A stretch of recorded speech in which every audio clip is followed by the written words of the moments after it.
screen at the moment, guys? Yeah, we can. You can start. Can you please join this audience engagement platform at if you go to your browser vbox.app and use this ID, we'll be able to proceed. I will give you a couple of half a minute to please join.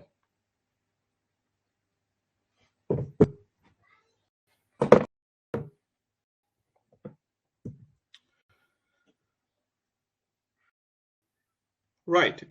So today I'm going to talk approach to acute headache, and what we will be able to cover today is about talking about the danger signs of headache, common causes behind it, and approach to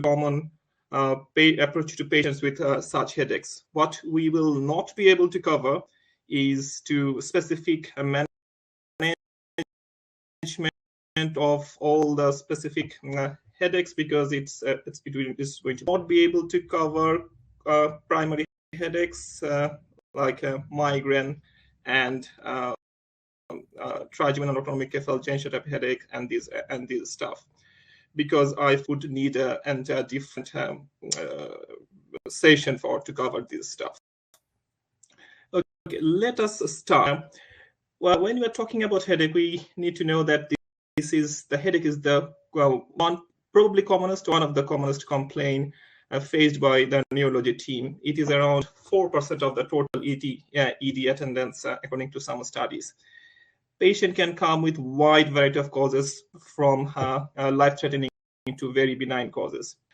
Which is important is to identify the life-threatening causes, because failure to recognize the serious headaches can cause very serious complications, including permanent neurological deficit.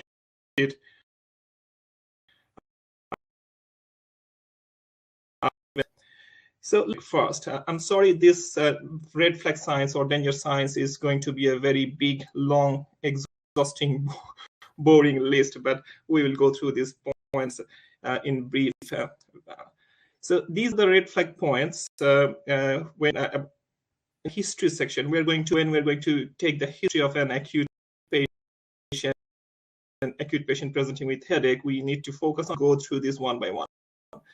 First, let's with the cooler thing. This is Thunderclap headache. So before going to Thunderclap headache, can I ask how you feel, what your idea about when we call a headache a Thunderclap headache? How much time it should take before reach its to reach its peak? So let us start with the polling. The poll is open. Kindly register your responses. We can move forward.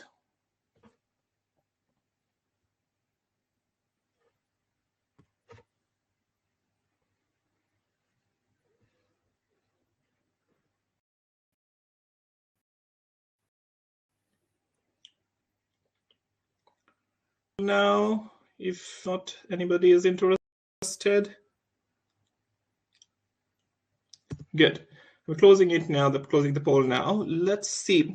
Well, absolutely right. I'll go with the majority. The definition-wise, Thunderclap headache is that kind of sudden onset headache which should reach its peak 1 minute of onset. So, so it should be a sudden onset, a persistent headache, and as we have already said, should reach within the peak within 1 minute.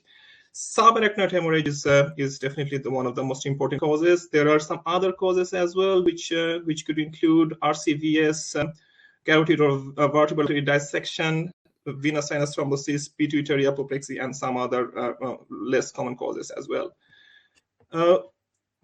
If a patient tells us that this is the first severe headache of my life, or worst headache ever in my life, we should take it very seriously and investigate it thoroughly, because these kind of complaints can lead us to causes like intracranial hemorrhage, CNS infection, and a lot of other things. This point might be helpful to help us to differentiate between migraine, severe attacks of migraine, because migraine attacks patients usually have similar headaches in the past, and by definition, you need at least, well, definition-wise, you need at least 5 attacks of migraine to give 5 attacks of headache to give a diagnosis of migraine to a patient. If there is any sign of extracranial infection like sinusitis, paranasal sinusitis, mastoid sinusitis, pharyngitis, inner ear infections, they might serve as a source of infections and lead us of development of meningitis or intracranial abscess. So this is also very important. Any patient with changed mental status, personality, or fluctuating of GCS it needs to be investigated very sincerely. For example, syncope or pre-syncope at the onset of headache could be related to subacute hemorrhage. Any headache with seizure can be related to any intracranial pathologies, basal lesion, press, etc. It is very important in a patient with altered mental status, low GCS, with headache, that we need to see the blood glucose level. That is one of the common mistakes we do in our ED. If the headache is associated with exertion like exercise, sexual intercourse, or even sometimes a minor movement of the neck, that raises the possibility of vertebral artery dissection or intracranial hemorrhage. Any severe headache in a patient whose age is over 15, it needs to be taken seriously, and most of the cases needs thorough investigations, because this might be related to intracranial space occupying lesion or giant cell arteritis. Patients, if a patient with HIV, cancer, or immunosuppressed due to any reason comes with severe headache, that's also falls into a red flag sign, because these people are vulnerable to infections like toxoplasmosis, meningitis, brain abscess, and even the chances of metastasis is high among in a patient who is already diagnosed to have cancer. Visual disturbance is probably one of the most important thing to explore in a patient who comes with severe headache. Quite a lot of serious headaches could be related can be related with visual disturbance. Like for idiopathic intracranial hypertension, the patient can complain of diplopia, along with occasional blurring of vision. Giant cell arteritis, visual complaint is not usually the first thing to present. They present initially with headache, and at some point, visual acuity can be compromised due to optic neuritis, and unfortunately, in the prognosis of a headache with giant cell arteritis with visual disturbance is not too good. Acute angle closure glaucoma can definitely present with headache, along with red eye, halo around eyes, halo around light sources, and loss of visual acuity. PRES, that is posterior reversal encephalopathy syndrome, can present with wide variety of visual complaints, like visual field defects, visual acuity problem, even visual hallucinations, and a lot of it's very variable for posterior reversal encephalopathy syndrome. Pregnancy and postpartum state in a patient with headache is again a red flag, because these patients are vulnerable to preeclampsia or PRES, venous sinus thrombosis, pituitary apoplexy, post-dural lumbar puncture headache if the patient had spinal anesthesia or epidural. Well, I'm not very sure about epidural, but yes, definitely with spinal anesthesia. The patient, if those patients who are on anticoagulant or NSAIDs are vulnerable to develop serious headaches like intracranial hemorrhages. Since they are on anticoagulant, the blood is already thin, and chances of hemorrhage inside the brain is high. Since they were on anticoagulant, that indicates probably the patient had some thrombotic event in the past, which makes the patient a high-risk patient for developing thrombotic event as well, other than hemorrhage. Illicit drugs like cocaine, amphetamine can increase risk of both ischemic and hemorrhagic strokes. There are different explanations for that. Toxic exposure like carbon monoxide poisoning is also a possibility if vulnerable patients comes with severe headache. That possibility of carbon monoxide poisoning might also be needs to be explored as well. These were the list of things, red flags in history-wise. Now, if we look into examination, there are again a few red flag lists. Firstly, abnormal vital signs. Patient with coming headache with fever can definitely related to CNS infection or inflammation. Severe hypertension can itself manifest as headache at sometimes. Toxic appearance, like if the patient looks lethargic, poor perfusion, pallor, headaches, severe headache, fever, sweating, that can give us also a clue that might be something serious condition going on. But most of the times it can be related with systemic illness or infection. If a patient with headache shows altered consciousness level, that is very unlikely, very less likely to be related to any benign headache at all. The possibilities of meningitis, meningitis, subarachnoid hemorrhage, space-occupying lesion, toxins, and metabolic causes should be considered. Focal neurological signs might be a very important clue to think of any intracranial cause, any serious cause behind the headache. Sometimes these focal signs are very obvious, like loss of vision, hemiparesis, ataxia, seizure, etc. Sometimes they may be very subtle, like slight pupillary asymmetry, mild pronotal drift, visual field problems, which is not very sometimes missed in the examination in the ET, extensive plantar response, and etc. Focal neurological causes, focal neurological deficit along with headache can be related to a wide variety of causes, including ischemic stroke, hemorrhage, brain tumor, acute ankle closure glaucoma might be related with visual problem, carotid artery dissection. This needs to be noted that migraine headache, benign headaches like migraine headache, could also be related to focal neurological deficit, which is commonly known as hemiplegic migraine, or some other migraine with other focal neurological feature. But a focal neurological deficit should never be assumed related to migraine at the first presentation. We can only consider it if there is a previous history of similar event is there. Patient with meningismus, the signs of meningeal irritation could be related to meningitis and subarachnoid hemorrhage. Ophthalmology finding is a very important part to examine in a patient with headache. Papilledema definitely can be related to increased ICP. Retinal or subhyaloid hemorrhage can be related to subarachnoid hemorrhage, though I have never seen yet in the beginning of my training period. The loss of vision can be related to giant cell arteritis, carotid artery dissection, and ankle closure glaucoma. This is a list of the same danger red flag signs, but some people prefers to use the mnemonic SNOOP. I've just included this slide if anybody is interested with the mnemonics. This is now more or less about the headache, about the red flags. Now let us discuss about a few cases. Well, depending on just the short discussion we have just done.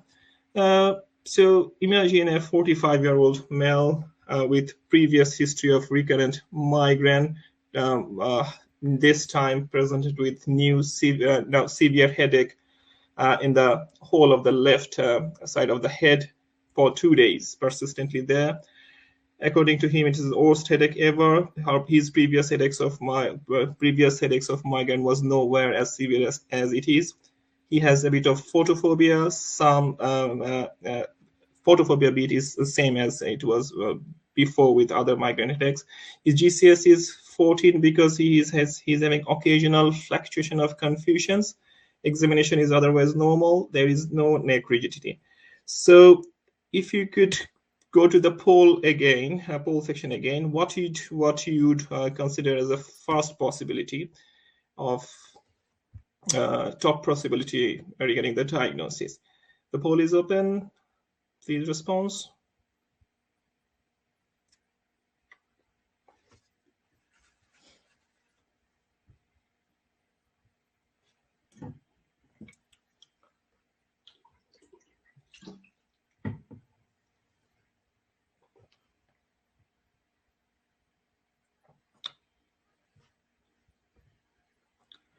Well, new votes are coming.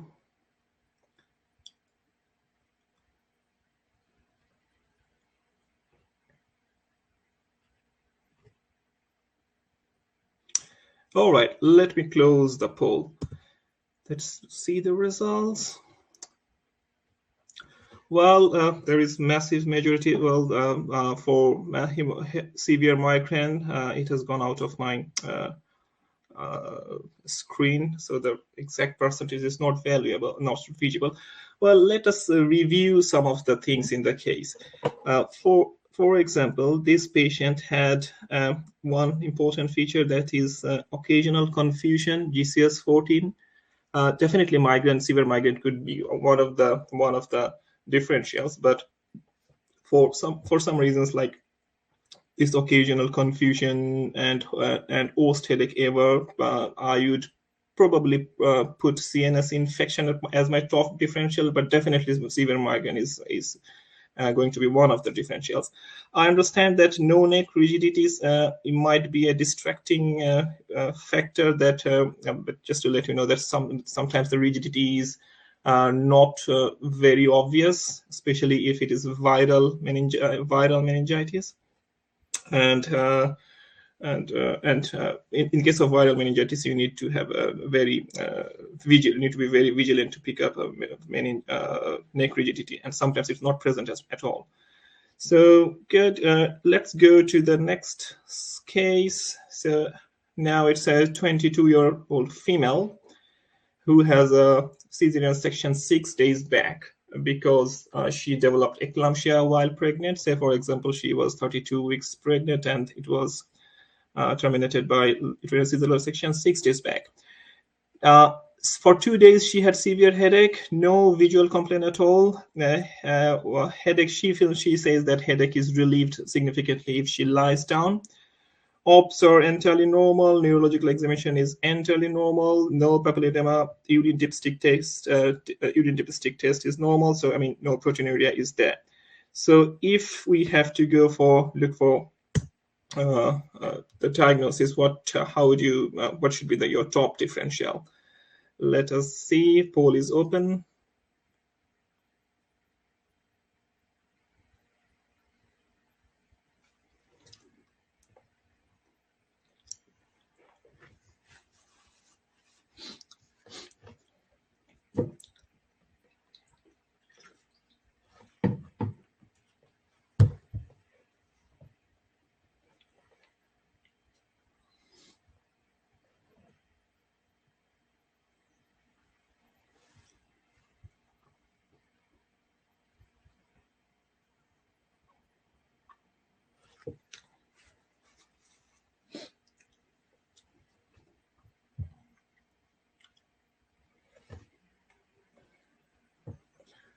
Right, let me close the poll. So, right, okay. So post-dural puncture headache, it got the majority vote, and I would go with the majority. I would say that yes, because one of the characteristic feature, though it was not discussed in the risk factor section, red flag section, that a postural headache is a characteristic feature of low CSF pressure headache, and it can be related to a patient who had cesarean section 6 days back, probably had a spinal anesthesia, and could be there. All right, good, cool. Let us move on. So now let us discuss about few cases, approach to acute headache. We will discuss this with according to the presentation. So first, let us discuss with approach to patient with thunderclap headache. Well, commonest cause, well, not, I shouldn't say commonest, one of the important causes is subarachnoid hemorrhage. Definitely it can present with thunderclap headache. Severe neck pain can also be there. Transient loss of consciousness, especially at the beginning of headache, could be there. Neck rigidity could be present, and very commonly the patient is nauseous, and vomiting is also common. So there are some other causes of subarachnoid hemorrhage as well, and we can get some clues from the history, like recurrent thunderclap headache for over a few days, 2 weeks, can be related to reversible cerebral vasoconstriction syndrome. Patient with postpartum stage with thunderclap headache could be related to RCVS and venous sinus thrombosis. Recent history of trauma could be related to the dissection. Horner syndrome can lead us to chaotic dissection. Papilledema could be related to cerebral venous sinus thrombosis. Well, now, so if we need to see, if we need to consider what should be the first line of investigation in a patient with thunderclap headache, like if we've got a history, the patient fulfills the criteria of thunderclap headache. So what should be the first step? Well, first investigation wise. Poll is open. Let us see what you think.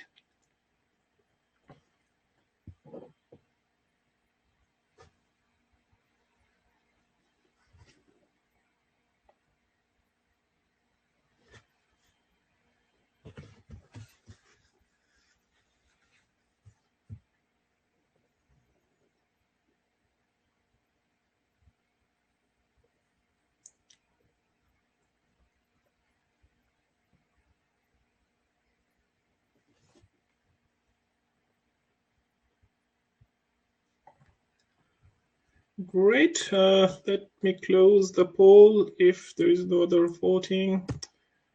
Right, let's see. Yeah, absolutely. CT head is definitely the fastest step of investigation. So there are a few examples of CT head. I'm not sure whether you can see my mouse pointer.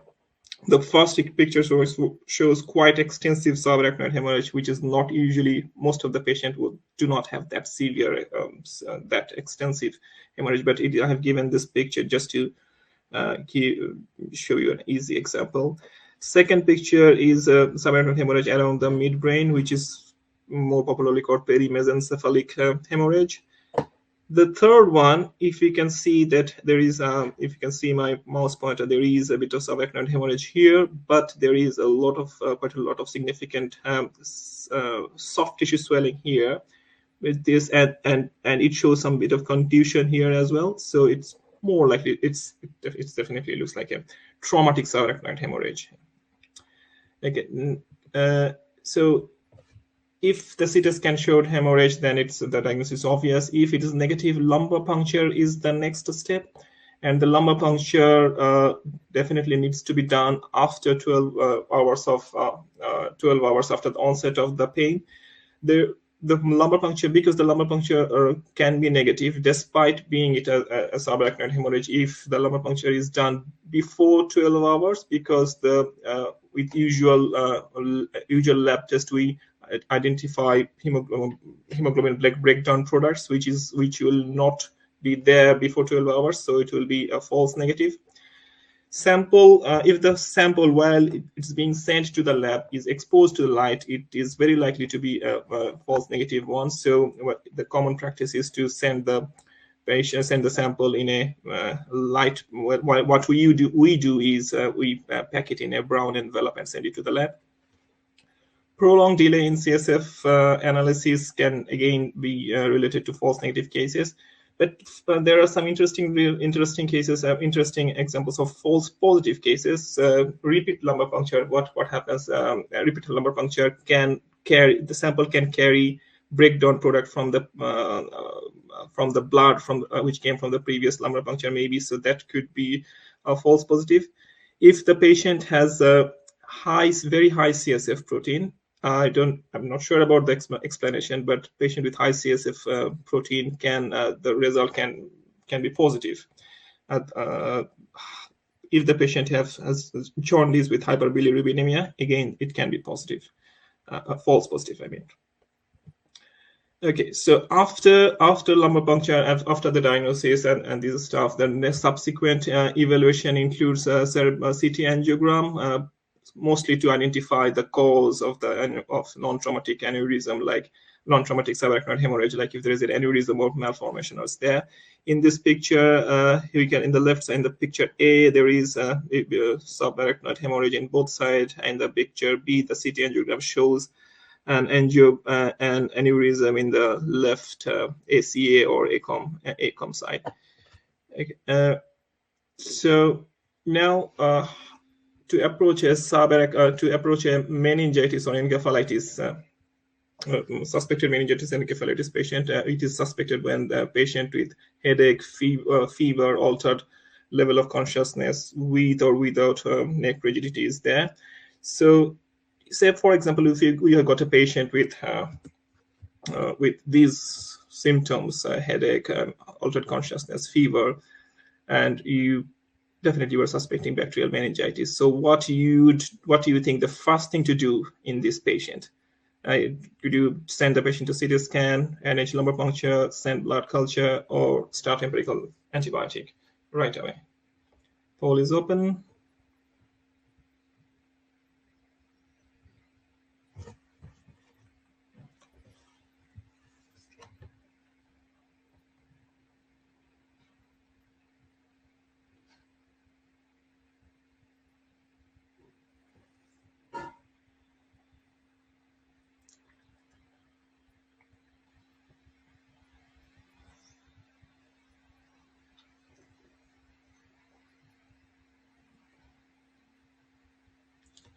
Right, let me close the poll. Well, two top choices are start empirical antibiotic and send blood culture. Well, both are important, but I would probably go for sending the blood culture first and then start the antibiotic. Definitely both are important, but you need to send the blood culture first before starting the antibiotic. So sending blood culture, I would say, would be the first step, and then definitely antibiotics. But it is preferable to do the lumbar puncture, if possible, even before starting the antibiotic. But I understand in most of the times it's not practically possible in most of the emergency setups in the UK. But that's the ideal, that's the guideline, that's the ideal world. We should do that. Empirical antibiotic plus minus dexamethasone. Empirical antibiotic, choice of antibiotic is variable from guideline to guideline, so we should follow the local protocol. Dexamethasone is according to the guidelines, if you feel if you clinically suspect it is a bacterial meningitis, we actually should need to start dexamethasone in those cases, until the lumbar puncture results are available. And we should and it's indicated only case of pneumococcal meningitis. In other cases, it's if lumbar puncture shows other organisms, we may need to stop it. But if we start dexamethasone again needs to be given just before the antibiotic is started. But we definitely should not.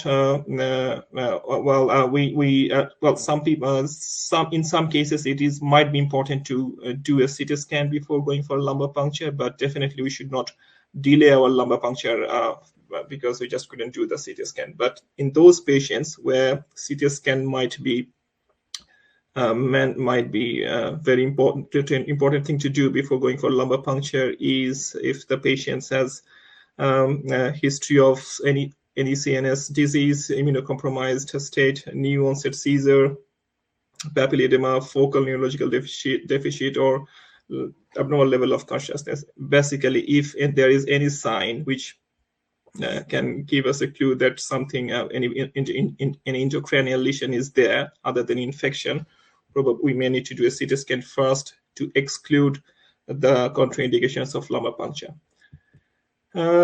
Okay, so now next situation is if a patient with subacute focal neurological deficit or papilledema is there with new headache. So we are going to seeing a patient headache, severe headache, along with focal neurological deficit or papilledema, which develops subacutely.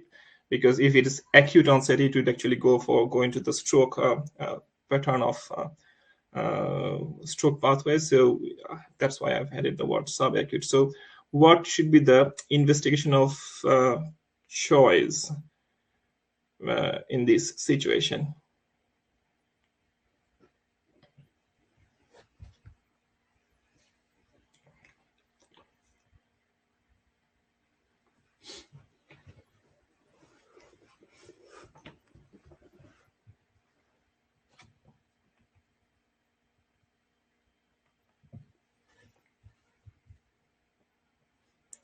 Right, okay.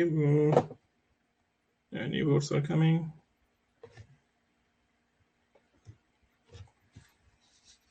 Okay, let me close the poll. Okay. Well, CT head, MRI, CT being the majority. Well, most of the cases actually, yes, that's what we do in CT head. But if we, because that's a more practical way to do it. But if we think of what should be the which scan will carry most of the information, it would probably be the MRI. MRI should be the investigation of choice, but in most cases we are practically it's not possible to do it right away. So yes, if MRI is not available right away, CT scan of head will be the answer. So in this patient with headache, subacute, focal neurological deficit, or papilledema, the thing is we are looking for if there is an intracranial space occupying lesion. There may be so the papilledema could be related with obstructive hydrocephalus as well.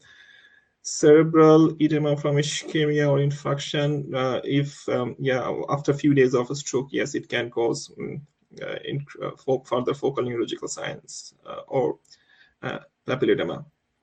As say, the MRI is usually the first choice, but if not immediately available, CT scan of head is definitely the option. If in such patient with mostly if any patient with headache, papilledema, scan didn't show anything significant to explain the symptoms, so we need to plan for lumbar puncture, mostly to measure the pressure and test and send it to the lab for tests, because of to exclude the diagnosis like IIH. Okay, so the next set of symptoms is if a patient with headache comes with neck pain plus minus Horner syndrome with new headache. I've attached a picture of Horner syndrome here. We can see that the patient has in the left side the pupil is constricted and there is partial ptosis. These are the features of Horner syndrome, along with sometimes we can also have anhidrosis in ipsilateral part of the face. In these cases, it could be related to carotid, I should say, carotid artery dissection. And the clues here from the history could be sometimes, as we have already discussed, sometimes there could be a history of trauma, even minor. Symptoms of around 60% of cases of dissection, patient has features of stroke, ischemic stroke as well. So this also needs to be kept in mind. Investigation of choice is CT head, ideally along with CT angiogram in these cases. And there is a picture here which shows in the right internal carotid artery there is we can see signs of dissection there. The management of dissection is actually focused on managing stroke if there is any, and prevention of further stroke down the line, further ischemia down the line. So that was all from my side today. Today I was not able to discuss management part for management section for the headaches, because I thought it would be too exhausting and it would be difficult to cover in one session. And I didn't touch migraine part, which I think the migraine itself would need a different session. So if we could manage time manage schedule, I'll be able to discuss it in future. So any questions are welcome, and meanwhile, please provide your feedback scanning the QR code. Alex, do we have any question?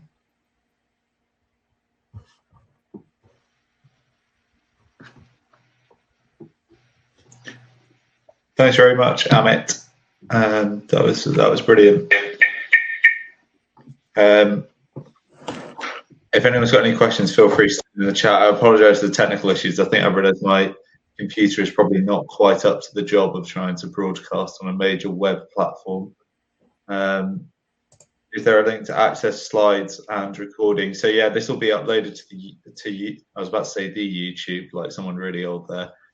It will be uploaded to YouTube afterwards, and you'll be able to access the recording. I think, Amit, if you want to send, if you can send me the slides, I think there is a way we can send them to everyone who gave feedback. Sure. I think I've just put something on the chat about the infamous disastrous stroke session that we did. I think essentially MEDL, I would assume for GDPR reasons, doesn't save people's emails on their account, which I thought it would. So if you want that, if you want the slides specifically, if you send an email to neurology@mindsleep.com, I can forward the slides. Looks like the host is disconnected again. Oh, really? I can see that some people are not being able to use the feedback. Let me copy paste it in the comment section. I'm not sure whether you have access.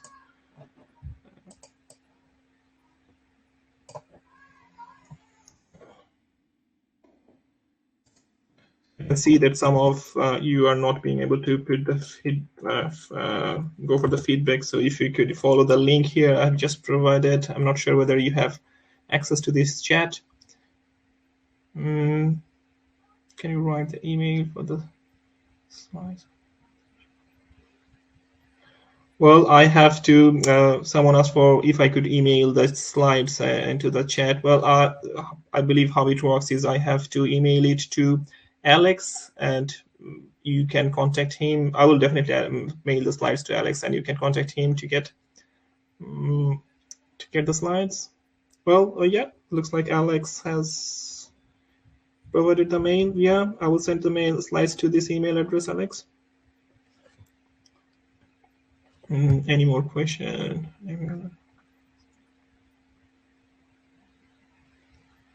Good. Well, any clinical question? Let me check the chat history in the past if I missed any clinical question. Thank you. Oh, thank you for your positive comment, guys. Don't see any questions. Well,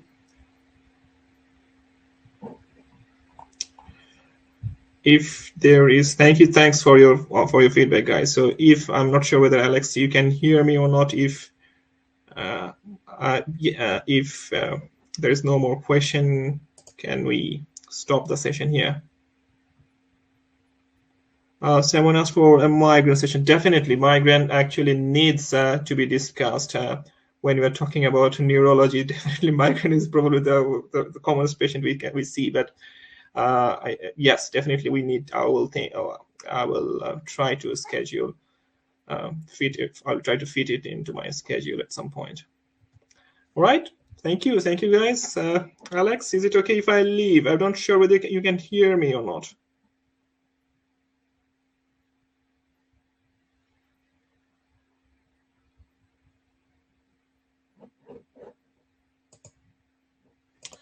Right. Thank you, guys.